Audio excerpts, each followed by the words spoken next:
Hey everyone, let's talk about it. Pinterest for writers. Before we get started, I am Daphne Strassert. I am an author, editor, and publishing professional. I work with romance specifically, but I write all sorts of speculative fiction and work with genre fiction with all of my clients. I'm a review coordinator for Horror Addicts, so work with horror as well, doing all the visceral stuff for your writing. But why am I talking about Pinterest? Because I love Pinterest. I've been on Pinterest since like 2012 when I was way too young, planning a wedding that never panned out that way. Yeah, very different wedding than what I had That's planned. like that's like Tumblr era. Absolutely. Oh my God, I wasn't even on Tumblr when I got on Pinterest. And but talking about Pinterest, Pinterest is well known for well let's talk about what it is, then we can talk about what it's known for. Pinterest is the unsocial social network, and what I mean by that is that it's not algorithm based. It's not a series of posts and likes and lives and things like that. It is much more of a search engine, an image optimized search engine.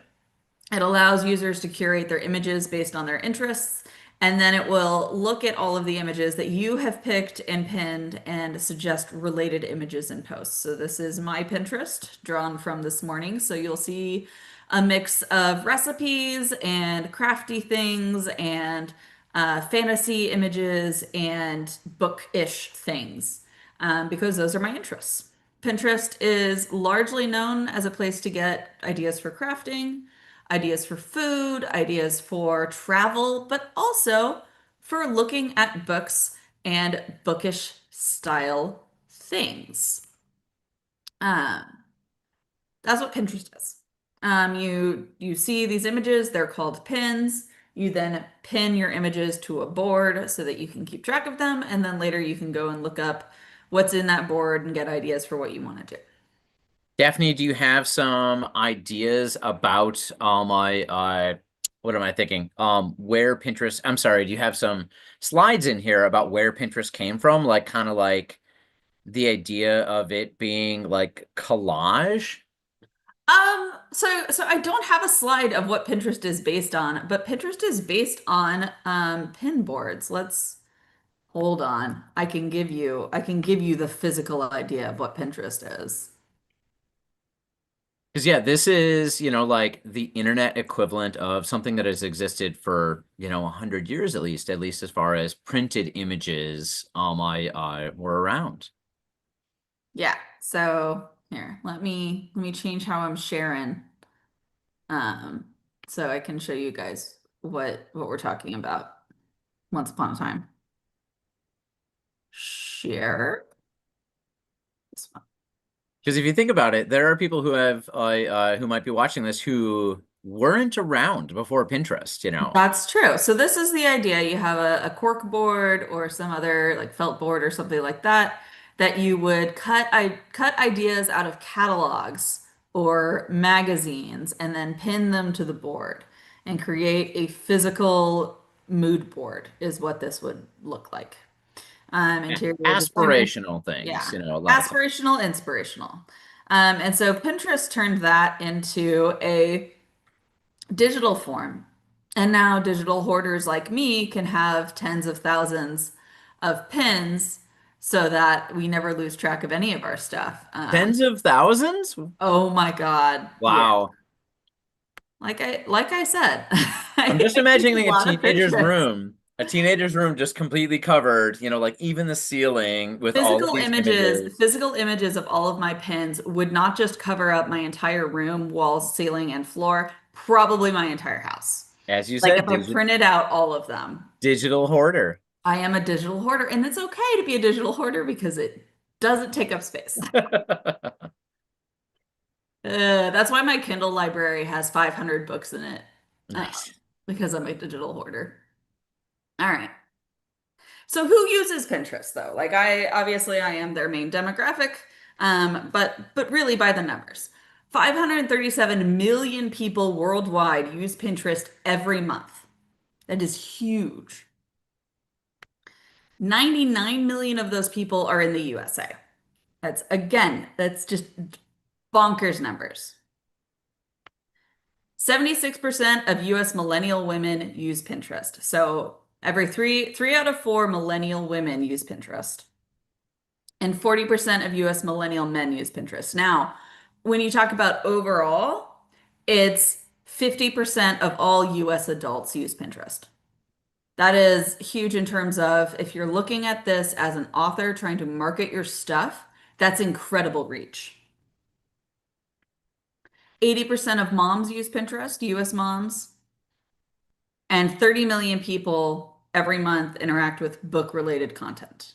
And the demographics for Pinterest users tend to be people who are wealthier, so people who have disposable income that they are willing to spend on books. And finally, 1.5 billion pins are saved every week. So it's a thriving community. It's huge. It reaches a lot of demographics and it reaches a lot of demographics of bookish people. So the main things that it's used for are, again, recipes, travel, fashion and crafting, and books and literature. So how can you leverage Pinterest as an author? I gave this presentation 4 years ago, almost to the day. 4 years ago, it was my first ever Writer's Lunch presentation. And I have grown a lot as an author and as an educator in that time. So hopefully we will get more out of this presentation than my first original one. Um, but ways you can leverage Pinterest. So you can use Pinterest to generate ideas. You can use it to improve your craft. You can use it to find comparison works, those all important comp titles that we are always talking about. You use it to organize your inspiration, to hone your novel's aesthetic, and to reach new readers. And we're going to go into much more detail on reaching new readers, but I want to talk about the other ways first, because as an author, you are more than just a marketer. And Pinterest is a great way to access your creativity.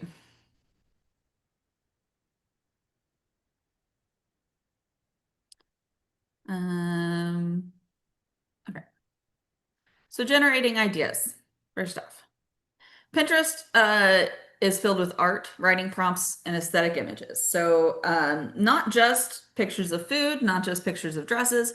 Pinterest is filled with artists, digital artists, traditional media artists, and unfortunately, a number of AI content is creeping in there as well.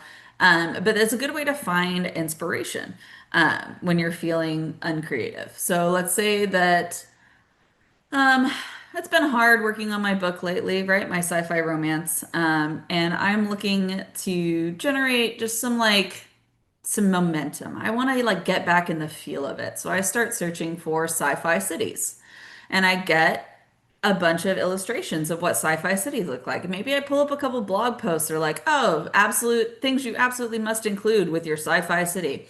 And I use that to kind of get my brain back into the groove of working and creating. This image here on the right is actually my inspiration board. I have a general pin board called Inspiration. It's got a couple thousand pins on it of just images that I find evocative, right? I don't necessarily even have a story attached to them yet, but if I were looking to write a short story or a piece of flash fiction, I can go and scroll through it and find a picture and be like, yes, I am going to write this character and let's see what comes out of it. And that's a great way to just loosen up your writing muscles, get back in the groove of things. And so when I'm feeling uninspired on a particular story, I will go to my board for that story and I'll scroll through the images until I'm feeling more in touch with it than I was before. Another way of generating ideas is with writing prompts. I love deep water prompts. You can find them on Instagram, you can find them on Tumblr, and you can find them on Pinterest. I like them because they tend to be a little dark, a little more speculative fiction. But I'll pin all kinds of prompts. Just even just a slight smidge of dialogue can be um, the biggest inspiration for a story. We did, as part of my critique group, we did a month of writing prompts. Everyone submitted a couple of writing prompts, and then everyone picked one of those that they thought they'd enjoy, and they wrote a little story about it. And I ended up creating a humor piece that I was a little bit unexpected for me out of that exercise. And so having these writing prompts is a good way of creating ideas, keeping track of ideas, and just getting yourself back into it. So next, improving your craft. Um, there are a lot of blog posts on how to be a writer. And you could Google them, and then that's going to get you honestly about four websites that pay to play, and you're going to see results from them over and over and over again. And so you're going to miss on some of the more niche articles, right? You'll get a lot of pretty generic advice if you're just going to Google. If you're looking at Pinterest, you get to see a much broader cross section of blogs that are available. Yes, Pinterest does have ads. I am not going to pretend that they don't. But Pinterest doesn't have an algorithm the same way that other social media sites do. It works as a search engine, which means that we're talking about keywords and search engine optimization. So if you want something extremely specific, you can find it. If you want something more broad, you can also get a lot of good ideas through that. And as you pin things and as you show Pinterest what you like by interacting with it and following links, it learns what you're looking for. And then it's going to start generating ideas for you. So if you show it, hey, I'm interested in books on or interested in blog posts about writing fantasy, you're going to see more blog posts about writing fantasy. Sometimes they're going to be a little further out, like, oh, 50 ideas for jobs in your fantasy medieval village. Or it'll say, hey, fantasy and sci-fi sometimes go together. I'll give you a couple pins about sci-fi writing. And if you're interested in those, then I can give you some more. So if you're looking for something that's general writing advice, there's great blog posts out there about that. And if you're looking for specific topics, there's also just, you can really get into the nitty-gritty. But Pinterest is a great place to find that writing advice. Now, as with all things, including Google, you need to vet your sources. So if you are looking at something and it seems suspicious to you, you should look a little deeper into the topic. But it is still an interesting way of not only finding that advice, often in very visual ways, but of organizing it as well. So you don't have to necessarily have a whole folder of bookmarks. You can pin these things to your board, and keep track of them there. Finding comparison works. Comp titles. The thing I hate just so much. I hate comp titles because I don't know what my book is like. But I can if I look, right? So I did a search for sci-fi romance because that's what I'm working on. And I got, oh my goodness, so many results. And a lot of them are these very helpful lists. 16 best alien romances to read, or 36 alien romances. The best sci-fi romance, or things that like sci-fi romance I loved that came out in 2024. You can find those on Pinterest by searching because of the keywords. Whether you're looking for something broad, like sci-fi romance, or if you're looking for something more specific, this is my search for Villain Gets the Girl, which is honestly, a pretty narrow topic. But here it is, tons of posts about, hey, are you looking for a book where the villain gets the girl? I have a list of them for you. So I still have to go through and look through them and check that they do, in fact, have something in common with the book that I'm looking at. But this is a great way of seeing what books people are talking about, what books people like, and ones that might have something in common with what you're working on. Comp titles can always be, comp titles are always a little difficult because they're looking for something that's recent. They're looking for something that is mid-list, right? So if you're talking about comp titles, comparing it to bestsellers is not helpful, right? So I've written the next A Court of Thorn and Roses. That's not going to really help an agent understand what I'm talking about because it's so popular. Am I just saying I've written the next bestseller, which you can never truly say? Or am I saying that I've written something with similar themes or something with similar characters or something with similar world? So when you talk about your comp titles, make sure you understand what it is that is similar. AP Hawkins does a really great job of this when she does her query stuff. She talks about it in her query presentations, saying, this book has the world building of this other book. This book has the genre blending of this other author, showing the specific things that are in common. And I have tangentized myself. Tangentized. All right, organizing your inspiration. If you've ever been to one of my writer's lunches, you know that I like spreadsheets. I like organization. I like keeping all of my ducks in neatly defined rows. And Pinterest is really great for me for that.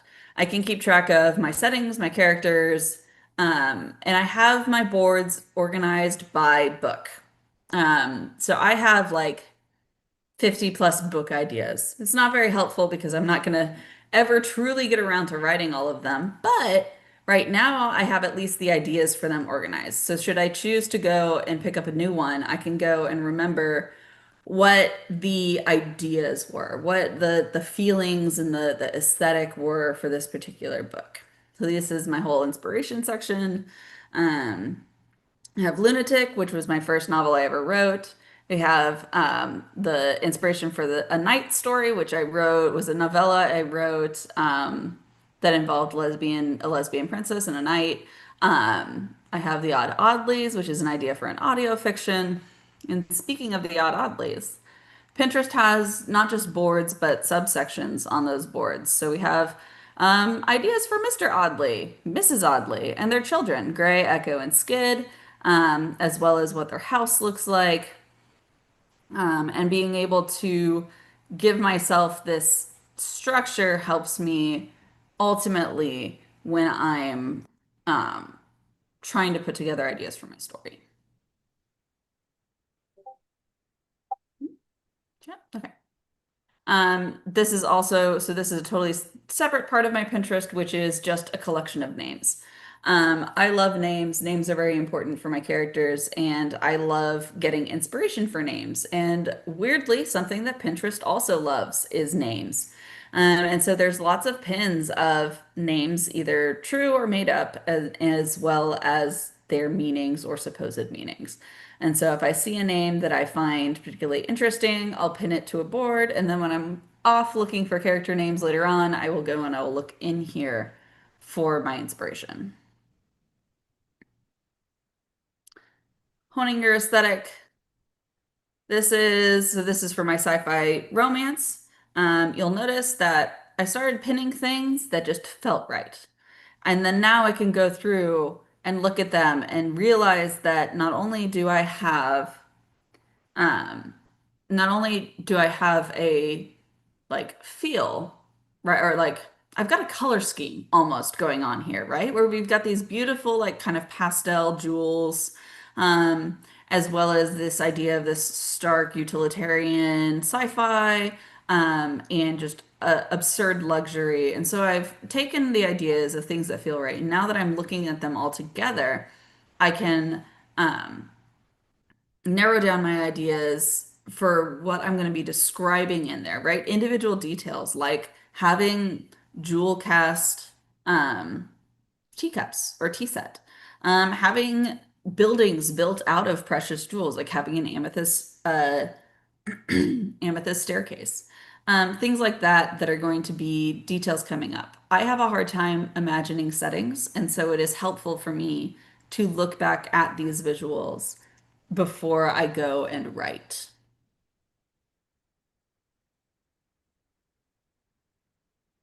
All right, finally, our biggest section. This is the section that I've learned the most about since the last time I gave this presentation. This is the important part. It is the important part. The rest of it's all fun and gravy, good stuff for while you're writing. This is how you can actually use Pinterest for your business. All right, so how do you reach new readers? How do you find people to buy your book? Pinterest is different. Most social media posts live only a couple of hours. Twitter, your expected lifespan of a tweet is 15 to 30 minutes. Instagram, you get 24 to 48 hours. Facebook, it's about 5 to 6 hours. Content that is made on those platforms is quickly just avalanched by other content. Um, you're going to be taken over. So social media ends up being like a match, right? You light it, it flares up, it quickly dies. And so you have to keep lighting matches. You have to keep making posts. You have to keep doing lives. And that is exhausting. Pinterest pins, in comparison, will last for months, if not years, because again, you're talking about a search engine. Um, if your keywords are related to the content, your pin is going to keep coming up. Um, it's a little bit like YouTube in that sense. So YouTube is also a search engine based thing where your content is not flushed out by the algorithm because it's too old. It's still going to come up. Um, so your Pinterest pins can last months. That means that a little bit of effort can go a very long way because you're going to keep seeing value from having made these pins. Your success does not depend on followers or likes. Followers are nice, because I mean everyone likes having followers, but on Pinterest it doesn't super matter. As long as people are searching for the content that you're creating, they will continue coming across it. It's not just who are they following. What does matter is how many people see your pins and whether or not they interact with them. So whether or not you get a click. Users find your pins through keywords. And so how you put keywords into your pins is what matters. So let's remember our goals. You want users to get to your website. You want them to sign up for your newsletter, and you want to sell books. So you want to create pins that draw people in, but not just that, pins that get them to click through, to actually go beyond the surface pin and go to what's behind it. All right, so when you create a pin, you need to include these crucial things. You need an image without an, technically you can create a pin without an image. Don't. Don't do that. Pinterest is entirely a visual platform. So if you're just putting text there, people are not going to be interested in it. So create something that's visually arresting. Canva is a great free tool that you can use for that. You can create many, many versions of the same pin, right? If you write a blog post, how to write a romance novel, you can create 30 plus different Pinterest images for it. Um, and the idea is that while a user might not find one particularly interesting, they might click on another. And so you can pin the same idea multiple times just um, under a different skin. And this is a good time to remind people, I because Pinterest seems to have fallen off as far as it in the popular memory, or like it doesn't sound like it's I nearly as prominent and stuff. How many people, and especially how many Americans with disposable income, use Pinterest? That's right. It was 99 million US users every month. Hmm. As so many people. It's half of adults. Half of adults use Pinterest. That is so many people you can reach. But more so I would say your image is your most important thing. Your second most important thing is the link that it takes people to. So if you're creating a pin that says top 10 sci-fi books and you are on that, right? Because you created the pin, you can link to your website where people can buy that book. But also, since we're talking about keywords and talking about SEO, search engine optimization, you want your title and your description, and it's not pictured here, but your alt text, which is the alternate text that is used to describe your picture. You want that to include your keywords, right? So romance books, in this case, or romance novels, or editing, or writing tips. Those kinds of things are what you want to include because that's what's going to get people to see your pin when they go searching for it. Questions so far? Um, let's say this. So and of course it might come up in a further slide, but this is all talking about it within Pinterest. How do you feel about using Pinterest links, when talking on other social media sites? You mean like linking to Pinterest from other social media sites? Yeah, like check out some of my images, or if you're looking for some writing prompts, here's some here. I mean, I think that that's reasonable. But if you're trying to get clicks on another social media site, it makes more sense to send them to your website, right? Because the idea of Pinterest is to funnel people into your website ultimately. Hmm.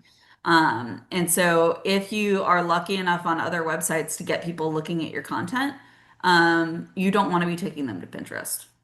Cool. You want to be taking them to your website.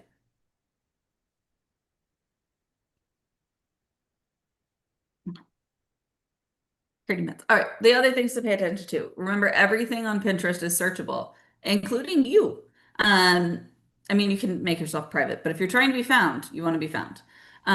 So also be talking about SEO on your profile name, your profile information. And when you pin images, you want to create good board names and descriptions so that people can find those. And this is our Pinterest that we are not super active on right now because I'm in charge of it and I've been swamped with work. All right. So what kinds of things can you pin? You're an author, and if you're trying to sell a book, that means you have a book. So show your cover. People love a good book cover. They love it, love it, love it. So put your book cover, put your book description, include lots of keywords, include a link to where they can buy that book, either Amazon or your website, which I recommend. We will do a future writer's lunch on selling books through your website because that is a great way to cut out the middleman and not lose any royalties to a third party. You can also group it with similar titles. So I love these. These show up everywhere. Um, so this is fantasy standalone books, which is something that's great for my husband because every time I recommend a book to him, it turns out it's part of a series, and he gets frustrated with me because then he's like, "But I don't have the rest of the series." So anyway, so you can create these compilations, and you can put your book into them. So if you find those comp titles and you're like, yes, this is um, sci-fi romances with a little military flair, and you can create a whole list of those and put it in a pin like this. And when people click on that pin, oh, they can go buy your book, or they can go to a blog post that where you talk about your favorites of that type, where they can also maybe buy your book. But this is a great way to get your book out there without seeming like you're doing an advertisement, right? These are all books that are similar. These are all books that give you a similar vibe or that you might enjoy, user. Um, and so having them grouped together like that doesn't feel like an advertisement. There are advertisements on Pinterest, and I have gotten ads for books. Um, but you don't have to do that to be seen, and you don't have to do that to be successful.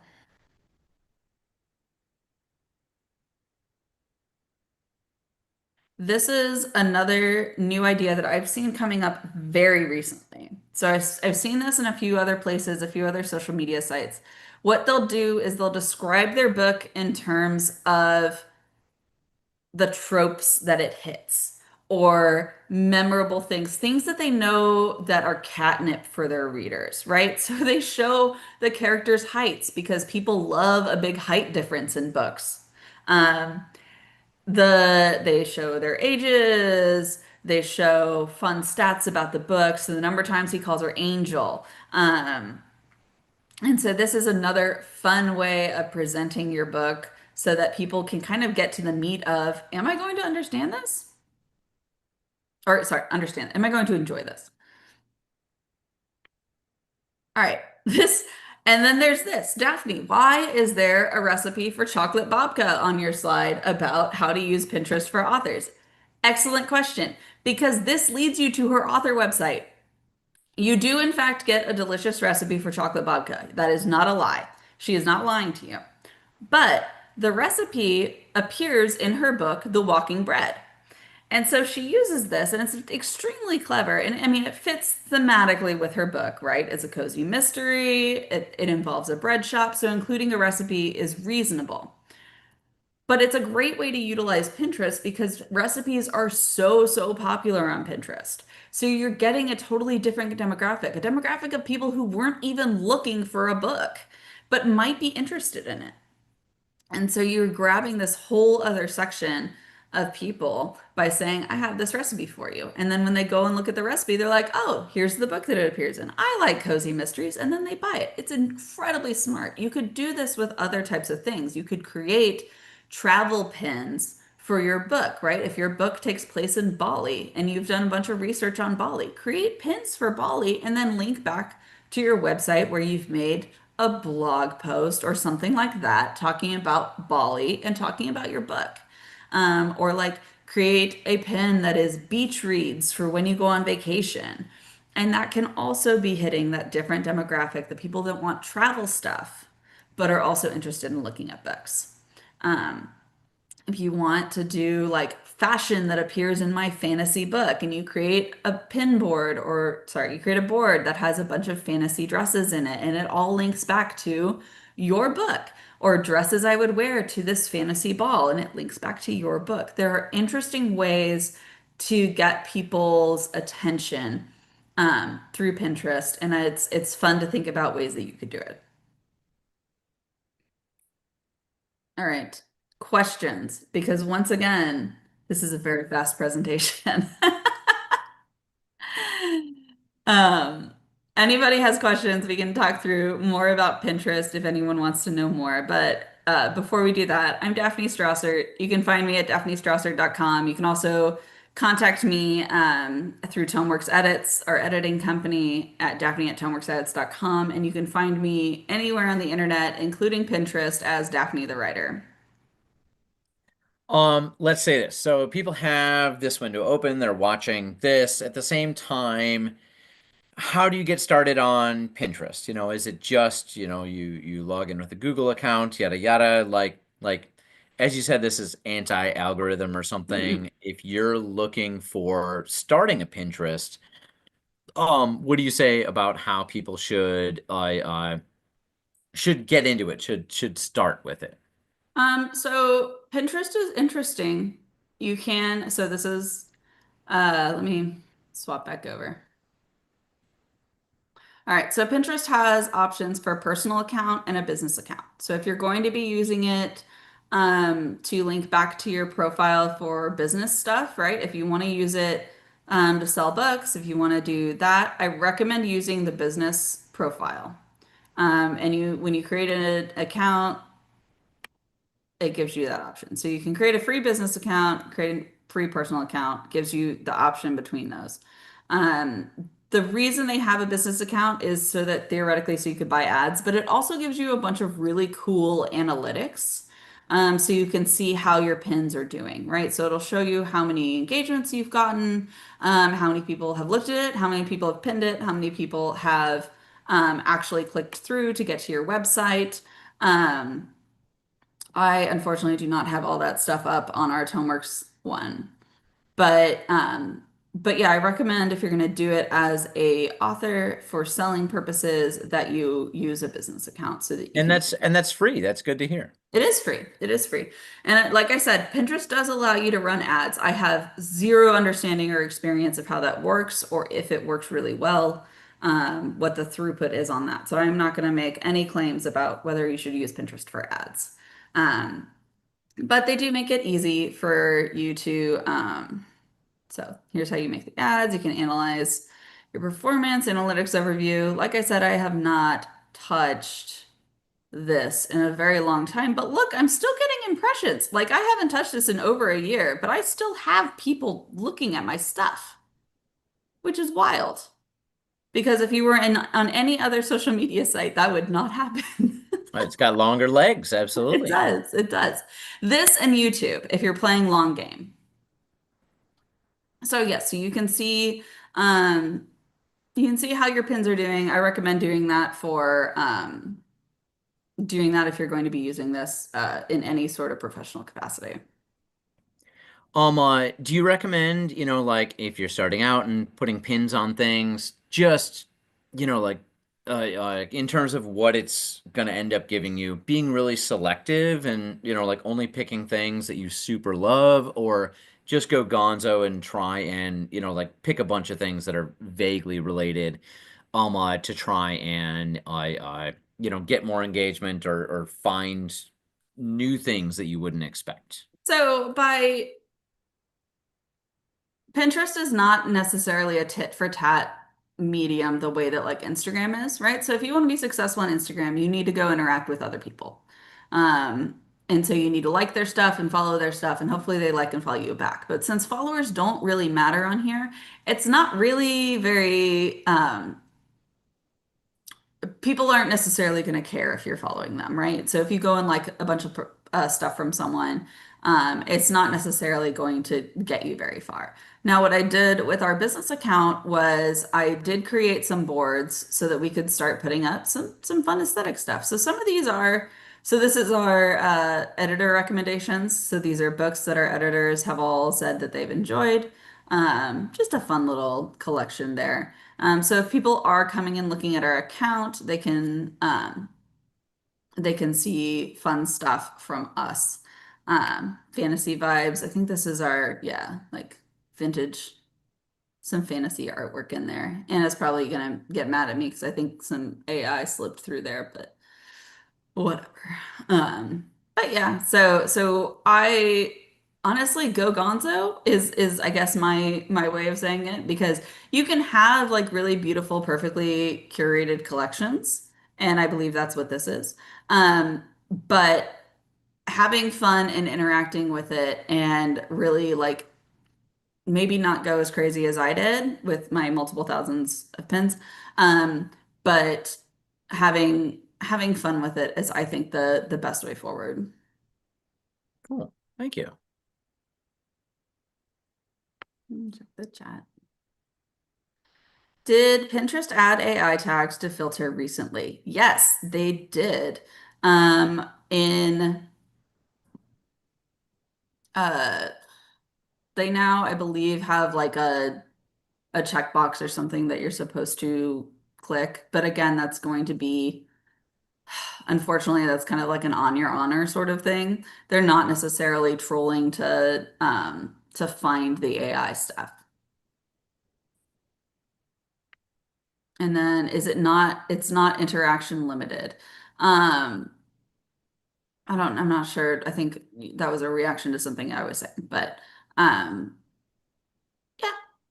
Any other questions? Hmm. I don't really. You had I mentioned earlier, talking about mixing genres and doing that next week. Hmm. And I loved kind of the disconnect between that conversation that sparked this as a topic, which is about between mixing kind of like literary and the genres, like science fiction, fantasy, horror, and all that. And the way that it is often used in terms of romanticy, or a sci-fi plot that is mystery. The genres freely mix, between them. It seems like there's a lot of that and not a lot of gatekeeping between the different genres. But I loved that that was an interesting article by Lincoln Michelle about kind of like where's that line drawn and taking that apart. So we're going to do that next week on Yeah. Writer's Yeah, Lunch. next week talking about blending genres, but specifically talking about the literary meaning of that, which is to have genre elements in literary fiction. It is a super interesting article, and we can post that on our Writer's Lunch page. So if anyone wants to take a look at it before we talk about it next week. For sure. Heck yeah. All right. Well, if there are no other questions, thank you all for joining us for this a little bit short writer's lunch. You can now you have a little more time to go back to your day, maybe explore Pinterest a little in the meantime. I hope you enjoyed it and join us next week as we talk about genre blending and literary fiction. Thank you, Daphne.